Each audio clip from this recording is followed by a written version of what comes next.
Joining us to present today's webinar is Dr. Penny Ward, Chief Medical Officer at Virion Biotherapeutics. Penny has over 20 years' experience in clinical development and medical affairs, and her work has contributed to the approval of numerous therapies for the treatment of infectious diseases, osteoporosis, and autoimmune disorders in the US, EU, and Japan. I'm delighted to now hand over to Penny, who I'm sure is keen to get started with this webinar. Well, good morning, everybody, and welcome to this first Bench to Bedside webinar, which we've entitled Walking the Critical Path.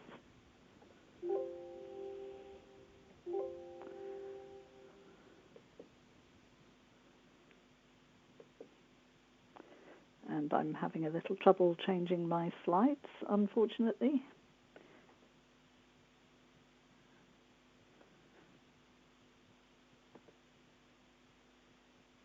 I'm very sorry, but I seem to be having problems with the. You might need to click on the slides first. I'm trying to do that. And then if you do that, and then there it is. Thank you. the wonders of modern technology.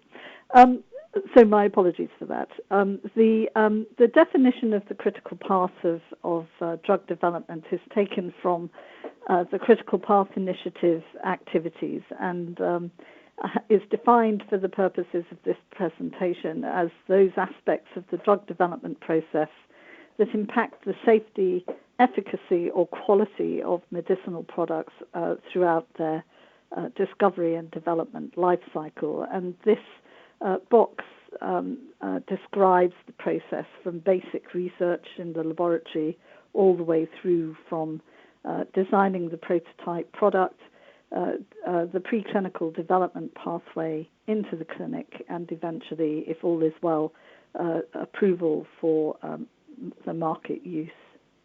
Now, there are three dimensions of the critical path, the first being an assessment of safety of the medicine to predict if a potential product will be harmful, looking for proof of efficacy, that is, determining if the product will have medical benefit in the disease area of interest, and lastly, an industrialization concept, or which is really the manufacturing elements, ensuring that the product is developable at a commercial scale with high quality.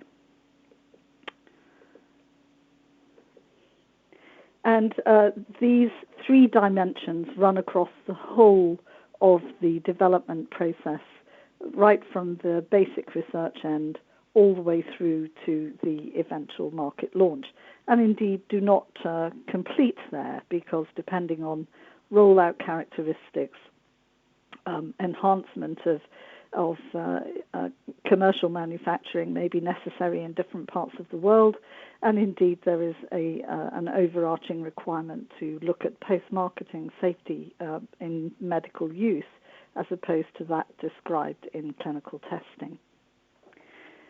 Now, the general principles of a critical path analysis are to look at how one might optimize the potential for success.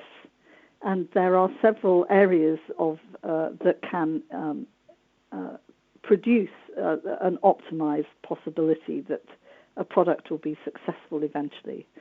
First is to think about the disease area of focus. There may be multiple targets and molecules that might drug a target within a particular disease area. A scientific development plan needs to be considered that is about the strategic elements of that development pathway, and particularly thinking about where you want to be ultimately, beginning with the end goal in mind, if you like, and designing that strategic approach from a retrospective position is important. It is unfortunately the case, as most of us know, that failure is in fact the norm, which really means that setting no-go criteria if a product does not meet certain critical parameters early on in development can curtail unnecessary investment and enable a company to explore additional or different pathways in the event that a molecule really is not performing well against those criteria. The there have been an enormous amount of work over the last few years looking at predictive safety and efficacy biomarkers in a wide variety of disease environments. And this enables, in clinical terms, some identification of a patient subgroup that might be particularly responsive to certain targets, and also to look at response predictions, which enables simulation of a likely outcome against, for example, an already available treatment for the same disease, in order to explore the extent to which a product may contribute additional efficacy in that environment. And it's extremely important to link these with iterative learning processes as the project proceeds.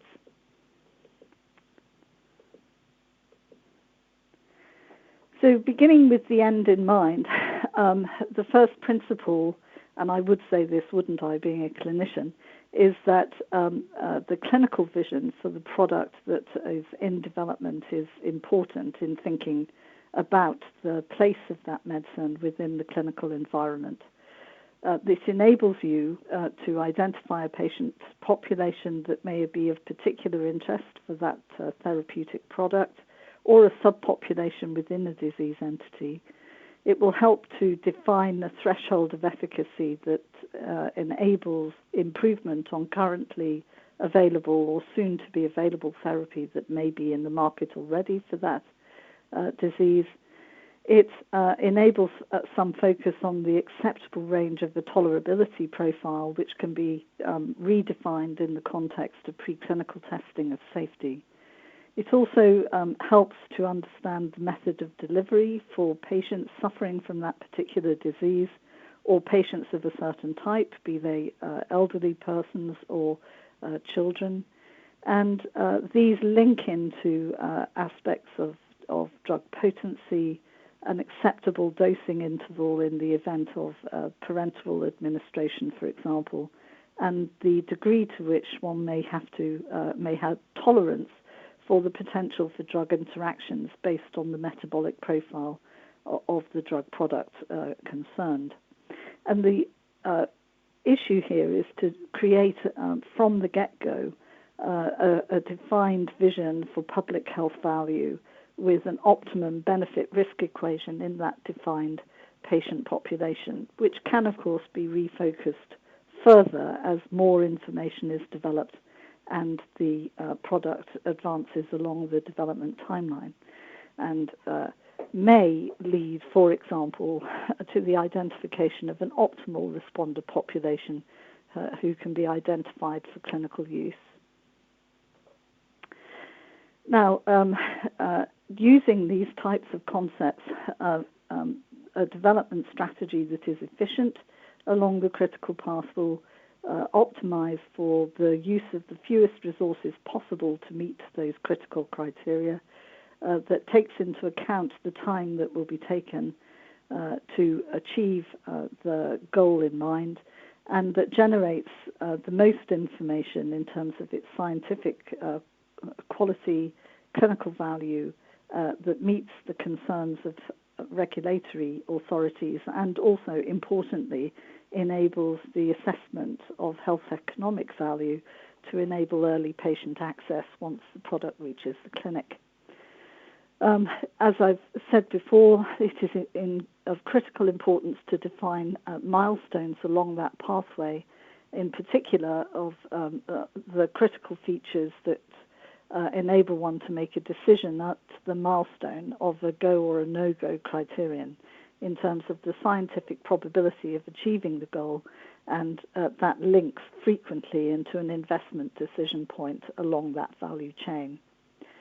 Now, this should be allied to interaction with regulatory agencies in order to incorporate regulatory agency perspective into thinking, and also to persuade regulatory agencies in the event that your product is extremely novel of the value of the approach that you are taking and the validity of the measures that you are using to identify product acceptability.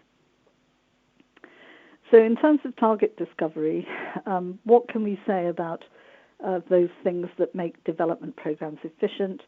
And why are there some disease areas that are easier than others for drug discovery and development? And what might be the optimal characteristics of a molecular target for a therapy? Well, the first issue is the pathobiology of the disease. Pathobiology of the disease is the foundation for basic preclinical to clinical consistency. If you don't understand the impact of your target in the disease of interest, then you'll be floundering, frankly, in the context of trying to design both a preclinical and a clinical exploration pathway. Fundamental understanding of this pathobiology will enable and facilitate safety and efficacy prediction for the molecule, and would provide a potential for clearly defined subpopulations of interest. One example of a clear pathobiology of disease understanding would be in a target-rich environment such as osteoporosis, whereas other areas may be rather more speculative, in which case targets are high risk, and predicting efficacy and safety and defining subpopulations for eventual clinical exploitation is somewhat challenging. So let's take the example of osteoporosis. Available knowledge in this area has allowed for efficient development of novel treatments for this particular disease area. The pathobiology of disease and the effect of different ligands on disease pathway was reasonably well understood. A wide variety of animal models are available to explore the impact of those of target-driven molecules in that disease, and the animal models have been shown from past history to be predictive of the human disease and of response of human disease to target intervention. In addition, in a clinical sense, the natural history of disease was well known from very large cohort studies with clinically relevant endpoints defined and outcomes known, which enabled the establishment and improvement of clinical disease biomarkers, enabling an efficient early-stage evaluation of the efficacy of target molecules. And this enables the exploration of the mechanism by which investigational therapies affect the biology of disease, enabling short-term studies to identify potential for therapy and longer-term clinical outcome, i.e. fracture prevention studies later on.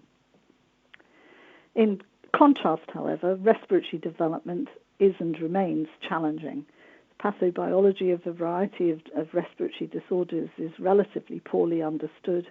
It is unfortunately the case, even today, that disease definition is somewhat imprecise, and the animal models, although well-defined, are not particularly predictive of an outcome of value in humans. In terms of natural history, the outcomes are less defined than one would like, and the criteria defining clinical response is somewhat difficult to determine. And despite all the work that has been done in this area, it is still the case that respiratory development is fraught with difficulty. So how would we go then about identifying a target and validating it? Well, one of the questions that I first ask when dealing with new molecules is, will this address a currently unmet medical need? Do I understand the pathobiology and the pathway regulation of this target in patients affected by that disease? Do I know something about the pathology and our genetic pathways linked to it? Are there pharmacological studies and disease models that can help me understand that better? For example, target knockout, transgenic animal constructs. What happens if I interrupt the pathway, for example, with silencing RNA or with an antagonist antibody or an agonist antibody or a small molecule? What would happen once I understand those two things in terms of predicting benefit risk? Is there a link in humans for prediction? In other words, the dog's expression of that target or of a biomarker connected with that target be predictive of eventual clinical outcome? And is the probability of activity different in terms of the safety of the target or the potential for off-target effects for a particular molecule. And lastly, but by no means least, is there a biomarker for target engagement of that activity or a link between target engagement and disease outcome in a clinical environment? And that helps one then to consider a molecular approach to the target and the optimization of the delivery of that medicine and in terms of tractability and design of the molecule. And of course, by using these in a preclinical environment in an iterative sense, one can refine for potency and engagement. So in terms of preclinical biology, obviously generating and selecting an optimal compound is of critical importance, not only in terms of the potency, but also in terms of its other activities, its pharmacokinetic properties, its off-target effects and impact on other receptor or enzyme systems in a probe safety study environment, but also in early short-term toxicology studies with high doses if available. It's often the case that formulation is left to the last moment, but frequently one encounters unique challenges according to the type of formulation that would need to be used and the route by which the medicine is to be given. And the difficulty of formulation is frequently underestimated and should be looked at as early as possible in the development pathway in order to avoid the potential that development would be delayed because of formulation difficulties as the molecule nears the clinic. And the alternate strategy of taking an unoptimized molecule to proof of concept in man is a possibility that because if you are working in an area of preclinical biology which is not so readily understood, actually understanding how a molecule might impact the target biology of the disease can be quite helpful in refining the optimized development product to take forward into the clinic into full-scale development.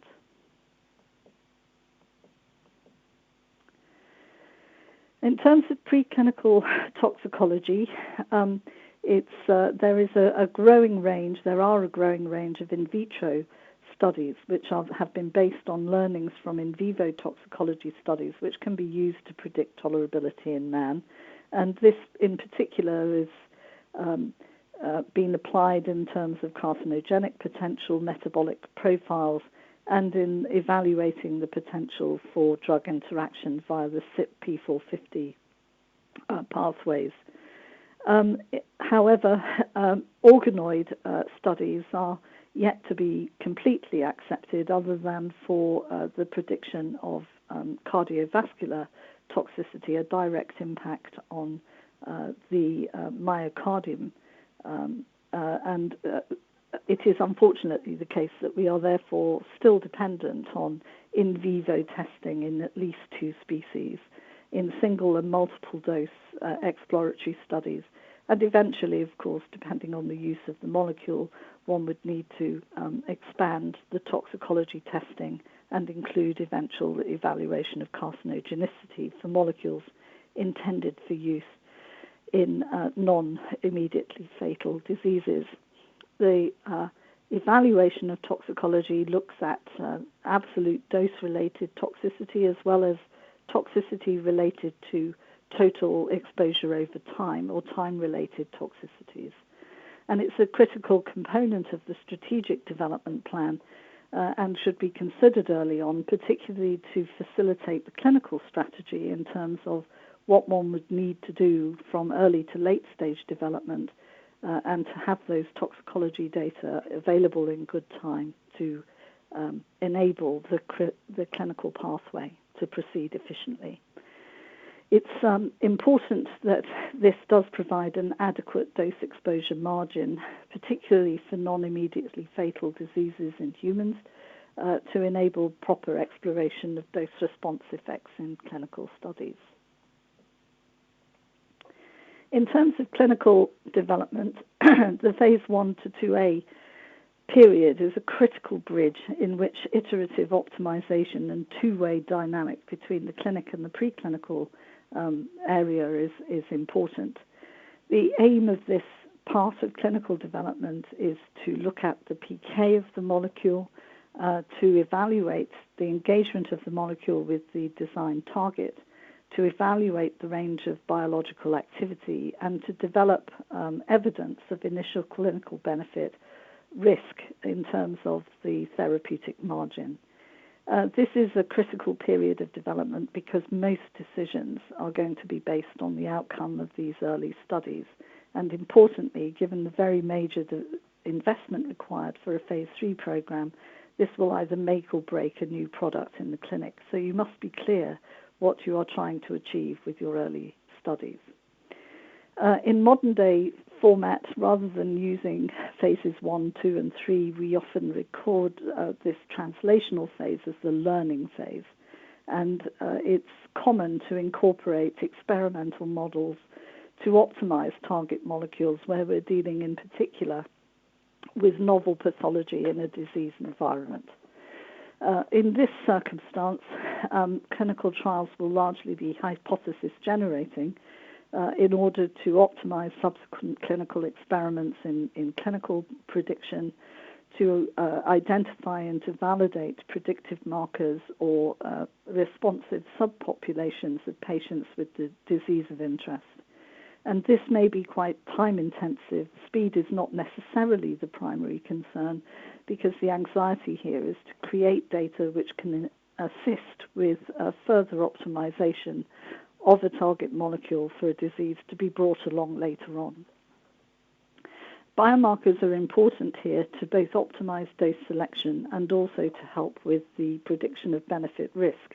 And I'm going to talk about a couple of those. For example, a receptor occupancy experiment in a CNS product, target engagement of biologic effect, which helped with dose selection for another product. And in addition, I'm not going to talk about this, but target engagement, biological effect, and a clinical surrogate endpoint may all be achievable in this environment. And an example of that would, for example, be reticulocyte count when giving an erythropoietin molecule. So here's an example of a biomarker which looked at target engagement, and this was the use of positron emission tomography, which is a tracer to look at binding of a product to an NK1 receptor in the CNS. This particular molecule is an antiemetic molecule used for prevention of chemotherapy-induced nausea and vomiting, and it's an NK1 receptor antagonist. So once it binds to the receptor, it prevents binding of the ligand, which is therefore delineated by a failure of the PET response when in the presence of the drug product. And by use of this biomarker, it was possible to evaluate the range of concentrations that achieved up to maximal inhibition of the NK1 receptor in this case. Another example is the use of a flap inhibition of urinary LTE4, which enabled the evaluation of dose response and target engagement for this molecule in the context of another pathway. And lastly, but by no means least, dose selection is in the critical activity in early stage development, enabling identification of a dose-response relationship, thinking also about the benefit-risk equation in the population of interest, hoping to show minimal effect or no effect in terms of a safety concern at the dose at which there is maximal response, giving one an adequate therapeutic margin to take the product into later stage development and broader clinical usage.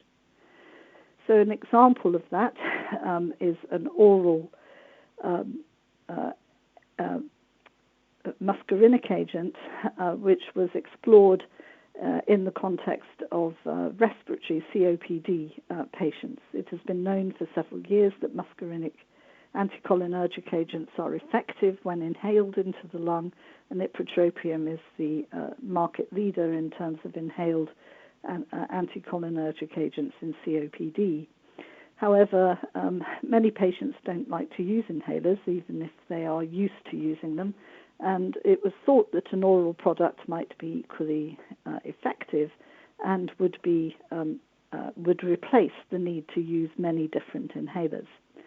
And this was an example of a study which looked at a range of doses of the oral product in comparison to both a placebo and also inhaled ipratropium in order to determine whether an efficacious dose could be found which was equally safe, because inhaled ipratropium does not have the usual anticholinergic adverse effects, including effects on visual acuity and effects on bladder and urinary retention. And disappointingly, despite superior efficacy, in fact, for the oral product, this could not be achieved over inhaled ipratropium without significant impact in up to 20% of patients in terms of these anticholinergic side effects. And so the further development of this particular product was smartly curtailed. Now, an alternative to this approach, or an add-on value to this approach, is to utilize model-based drug development, which is an extension of classical dose-response characteristics. In this development scenario, one would build from the get-go a mathematical model of the disease, the target, and the impact of the drug on the target, based all the way through the development pathway, starting in the preclinical environment through into the clinic, if clinical trials eventually proceed. So this can integrate all of the information that's generated during the preclinical development of the molecule and improve the quality of decision-making throughout drug development. It incorporates movement from preclinical and clinical biomarkers, looks at effects of dose and response and or PK-PD relationships. It considers effects observed in mechanistic or empirical disease models and can then be used to simulate clinical trials in a natural human situation and calculate the probability of success of meeting a particular target for efficacy, for example. These models can be designed looking at baseline placebo drift and dropout modified designs, and several disease models have been created. In particular, one thinks of HIV/AIDS, hepatitis, rheumatoid arthritis, diabetes, and osteoporosis are all examples in which there are good model-based drug development activities that have successfully steered products through clinical development into the clinic and out into the market. And as I mentioned, these can be built from the preclinical and clinical data as a continuum, so that a dynamic two-way pathway of information sharing is enabled. Here's an example of a disease model in the context of HIV/AIDS, looking at the mathematical model of dose concentration and impact on viral load over time, with biomarkers for efficacy, in this case being the viral RNA, and the biomarkers of safety being the known impact of several of these agents on measures of gastrointestinal safety. And from this, it's then possible to iterate what may happen in a clinical environment and then to validate that in the context of clinical development.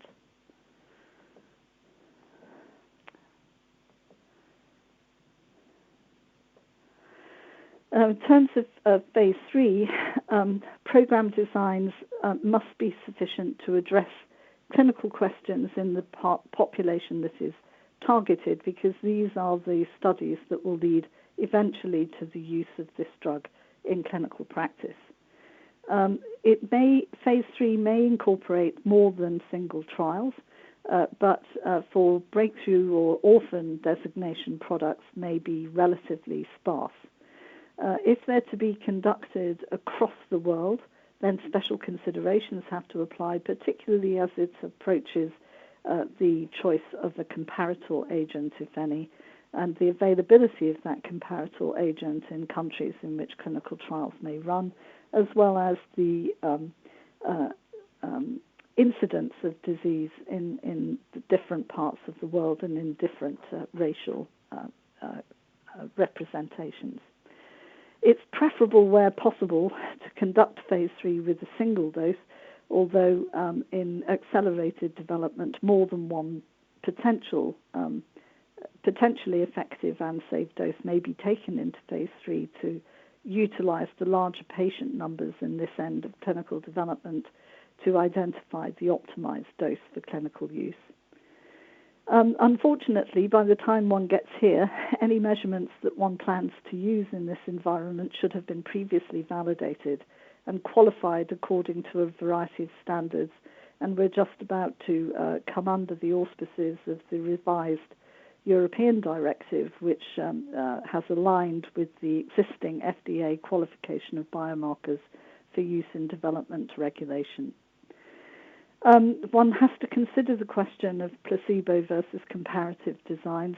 Generally speaking, unless one is working in a disease area for which there is no treatment whatever, then a comparator will be the norm.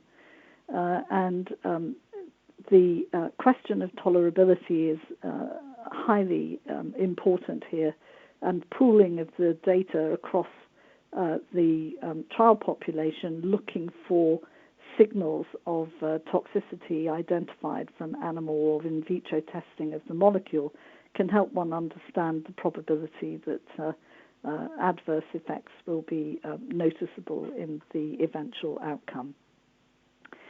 In terms of an endpoint, a clinical outcome is always preferred, but of course surrogate markers of a clinical outcome would be more efficient in terms of shortening of the length for which a trial must run before the final outcome is defined.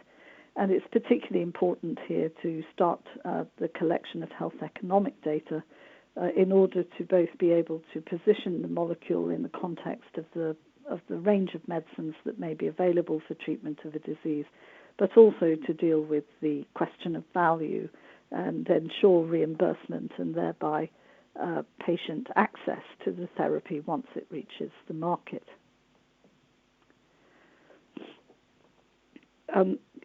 Now, how does one do that? Well, firstly, in terms of thinking about your biomarkers and so on, then utilizing those early on in your phase 2 to 3 environment can be helpful in validating the marker that you plan to use to support the entry of the product in the clinic. And there are several clinical trial designs and statistical methodologies that increase efficiency in this environment and enable focusing on the patients who are most likely to benefit from a particular approach. So the first such type of model would be an adaptive design utilizing a predictive assay to identify a binary outcome, a response or not, which may not be available before the trial, but is validated within the first portion of the adaptive study and is then exploited in a second pathway after initially demonstrating the efficacy of the biomarker. The second way of doing this is to look at enriching patients where an outcome is known before a trial, i.e. there's an a priori reason to believe that a certain segment of the patient population will have a preferential response, and an assay is available in order to identify those. Then one may want to enrich the patient population with that type of patient in order to be able to compare outcomes in those individuals as opposed to outcomes in patient populations who do not have that characteristic. And lastly, but by no means least, a stratification approach enables an assay to identify a range of outcomes which are known before a trial, but looking at that in a retrospective way after the outcome of the trial as a whole is understood. So this is an example of a statistical approach. This was a trial simulation looking at improving the efficiency of a study and was a prospective evaluation of a predictive biomarker in a phase 3 randomized controlled trial without compromising the evaluation of the overall effect. And this statistical approach is of critical importance, in particular in the US, in enabling one to proceed to take a product forward into the clinic in a smooth and forward into the market in a smooth way. So the trial in this sense has a certain size overall, but is divided into 2 stages, where stage 1 looks at the marker in an all-comers population versus a control population, and enables validation of the marker for particularly understanding response in patients with that particular marker of effect. And then subsequently going into a stage 2, incorporating an additional subset and evaluating the outcome in that sensitive subset versus the non-sensitive subset within the treatment arm. And this enables an efficient use and qualification of the biomarker over the course of that study design. Now, I mentioned earlier the importance of thinking about early engagement with the regulators during the critical pathway. Now, this is helpful both as ensuring a buy-in to phase 3 plans before starting the major registration trials, but it's equally valid to do that early on in development in exploring the endpoints you use, the approach to validation that you will take, and the statistical plan across the development strategy as a whole.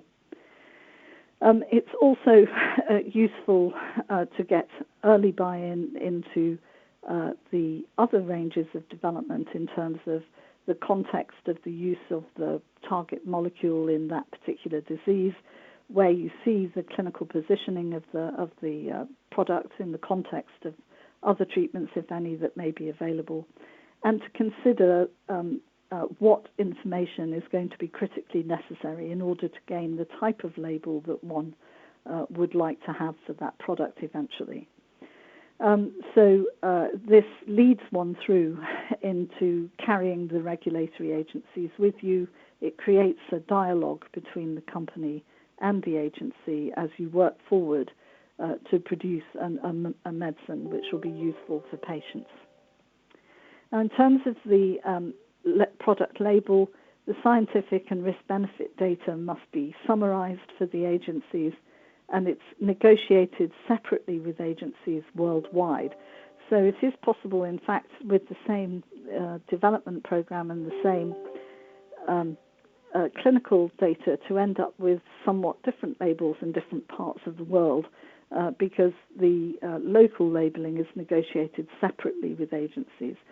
But it's important to retain your own view of your own product and to have that end label in mind, because it will be driven very largely by the data that you generate from the clinical program.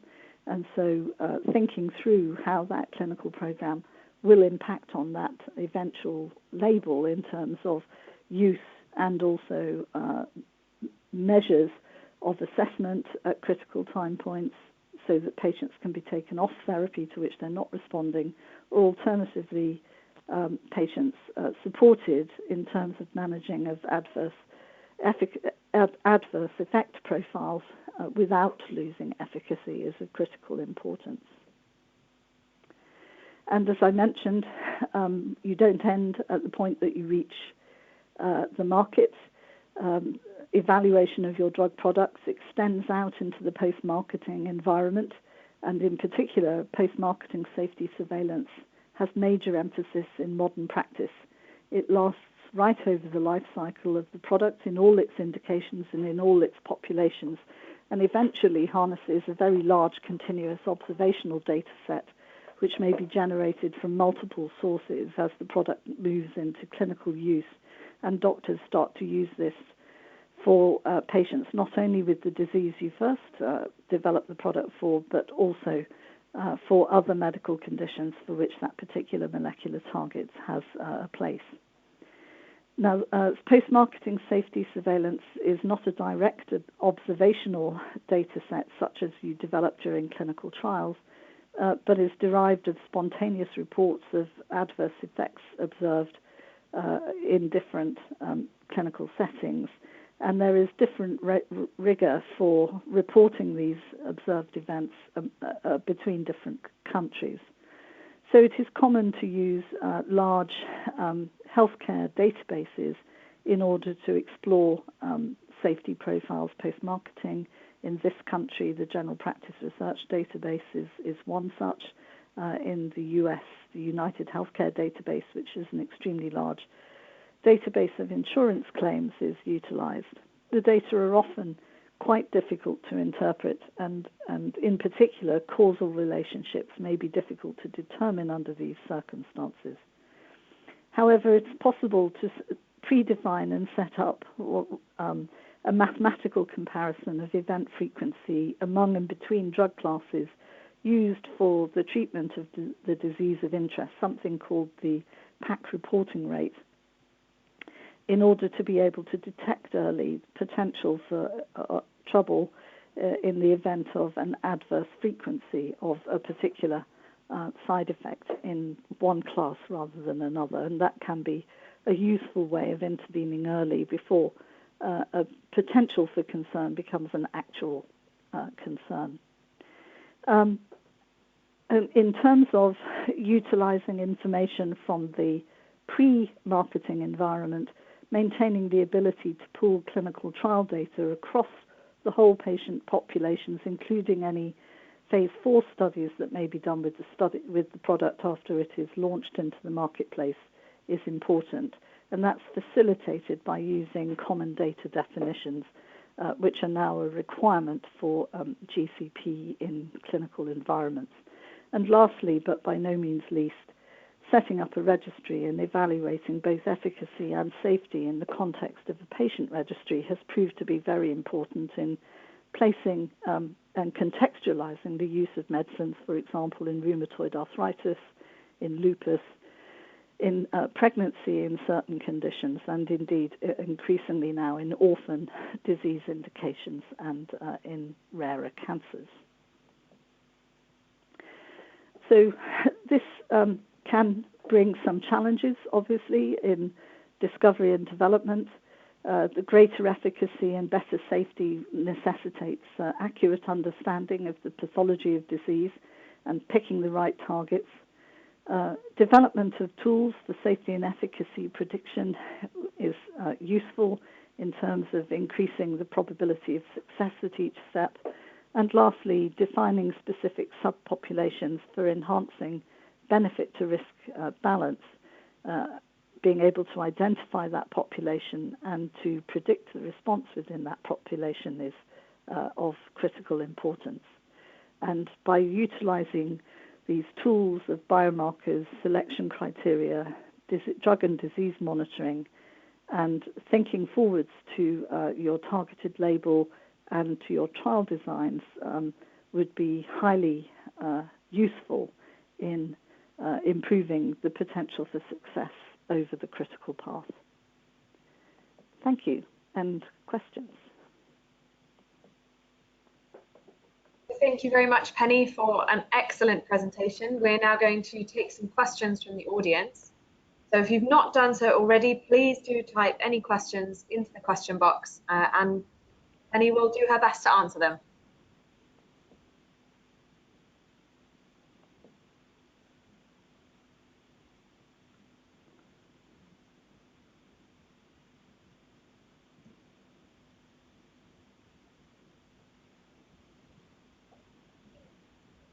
We'll just give it another minute. So if you have any questions, please do send them over.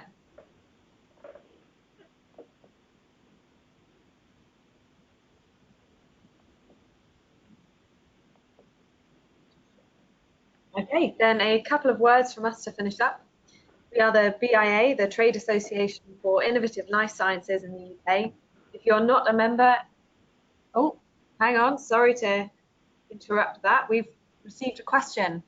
So Penny, how do you feel further uptake of AI in the sector will impact on the critical path? Yeah, that's a very interesting question, and thank you for that. I think that the increasing accumulation of large integrated electronic data sets, in particular from patient populations and real-life observational data, will in fact be helpful in developing these drug disease target models that I referred to earlier. Now, it has to be said that those are only really useful if the industry is also prepared to share patient-level data from clinical trials with different target molecules, both in order to prevent the continued flogging of a dead horse pathway. In some cases, I can think of examples from my own eclectic career where multiple molecules against a target that actually was not particularly effective in controlling a disease state were explored before it was finally realized that actually the pathophysiology of the disease was not particularly altered by impacting that target pathway, possibly because companies had not shared failure data earlier. So negative data is as important as positive data in terms of helping refine those disease model characteristics. And in the new world of open data sharing of clinical outcome data from clinical trials, one hopes that those will be further defined. And I encourage everyone always to publish their information, good, bad, or indifferent, because all of it contributes to knowledge and to patient benefit ultimately.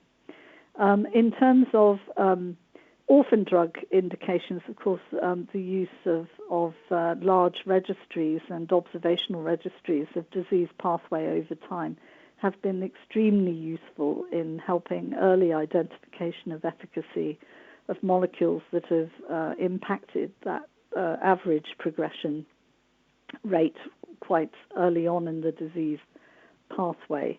And I was fortunate to be involved with the development of an anti-interferon gamma antibody earlier in this century, which has just reached the market, but the impact of that on hemophagocytic histolymphocytosis was life-saving in many children affected. So I do think that as these integrated data sets become available and we get more proficient at exploring these, this can really significantly facilitate early path clinical development, and of course also, as long as we publish, pathway definition and target identification.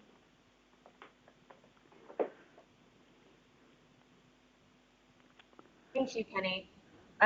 So as you all know, this has been episode 1 in our new Bench to Bedside webinar series. And we hope you'll join us again for the next episodes coming up on the 12th of July, 6th of September, 11th of October, and for our concluding panel session at the UK Bioscience Forum on the 17th of October. Thank you also to clinical professionals who are media supportive for this webinar series. For more information and to register for the next episodes or the Bioscience Forum, please visit our website www.bioindustry.org.